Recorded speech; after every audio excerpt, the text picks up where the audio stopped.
שלום לכולם, אני רוני שלום, שמח מאוד לראותכם.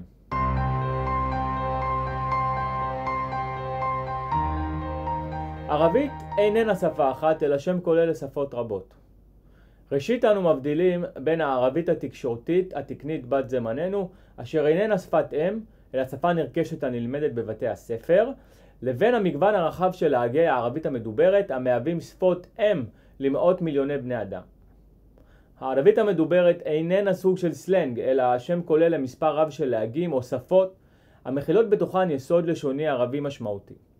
הגם שהיסוד הערבי קיים בכולן, ההבדלים בין הלהגים השונים של הערבית המדוברת הוא משמעותי, והוא כולל שוני בהגייה, באוצר המילים, ועד לתחביר ולדקדוק.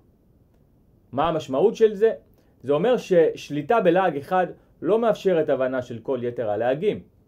למרות השם המטעה של כלל השפות האלה, ערבית, דובר ערבית מסוימת יתקשה להבין שיחה של דובר ערבית אחרת המתגורר באזור מרוחק ממנו, אם לא נחשף לשפה זו קודם לכן. חוקרים בני ימינו מסווגים את השפות הערביות המדוברות השונות לשש משפחות רחבות, אשר רובן נמצאות מחוץ לשטח המחיה ההיסטורי של הערבים בתקופה הקודמת לאסלאם, ואלו הן: הערבית של חצי האי ערב, ערבית מסופוטמית או עיראקית, הערבית של אזורנו, מזרח הים התיכון, הלבנט, הערבית המצרית, הערבית הסודנית והערבית של צפון אפריקה שממערב לנילוס. איך נוצרו כל השפות השונות האלה? השפות הערביות המדוברות מחוץ לחצי האי ערב התפתחו עם עליית האימפריאליזם הערבי.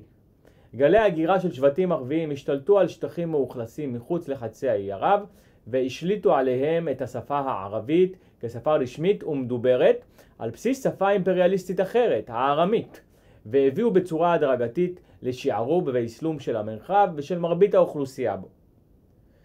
בכל אזור גיאוגרפי שנכבש בתקופת האימפריאליזם הערבי, קלטה שפתה של האליטה הערבית השלטת אוצר מילים ומאפיינים מהשפות המקומיות ונוצרו דיאלקטים שונים. אם תשימו לב למפת הלהגים, תראו כי אין חפיפה בין גבולות המדינות המודרניות לגבולות הלהגים השונים.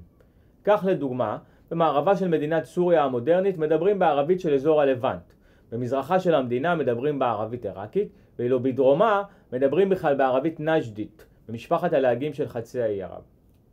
אז איזו ערבית כדאי לכם ללמוד?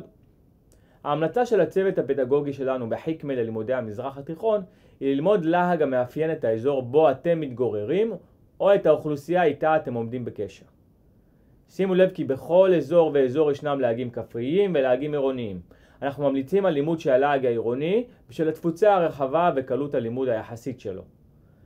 אצלנו מתמקדים בלהג העירוני של העיר הגדולה ביותר בישראל, ירושלים, שכן זהו הלהג השימושי והמובן ביותר עבור דוברי עברית המעוניינים להבין ולתקשר עם דוברי ערבית באזור מזרח הים התיכון, הלבנט.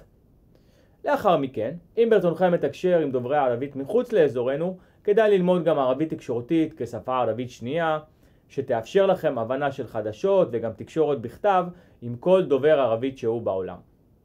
שאלות והערות, הזמנת הרצאות, קורס פרטי או הכשרה למקום עבודתכם וכל הבקשות הנוספות ניתן להעביר לכתובת הדואר האלקטרוני שנמצאת כאן או במספר הטלפון שלנו המופיע על המסך.